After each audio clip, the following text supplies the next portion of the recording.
Hey guys, welcome back to day 2 of 100 Days of Code. In today's lessons, you're going to be learning about data types, numbers, operations, type conversion, F strings, and a whole lot more. And by the end of today, you will have learned enough to build a tip calculator. So it looks a bit like this. It says, welcome to the tip calculator. It asks you for the total bill that you need to pay.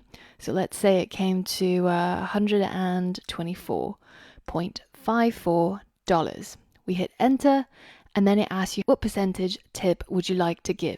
So let's say we give a 12% tip.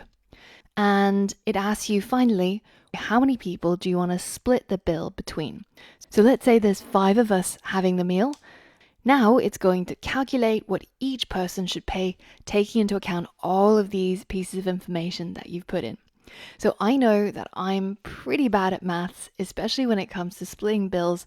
And I'm normally the person who just says, yeah, just tell me what I need to pay so I don't have to calculate it.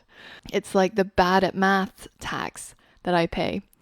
But in order to build this, you're going to need to learn some new skills, including working with numbers, converting data types from one type to another, and a whole lot more.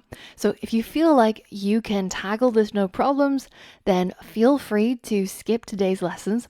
But I bet that there'll be loads of stuff that you'll come across in the upcoming lessons and coding exercises that's really going to make you a better developer. So once you're ready to get started, head over to the next lesson and let's start coding.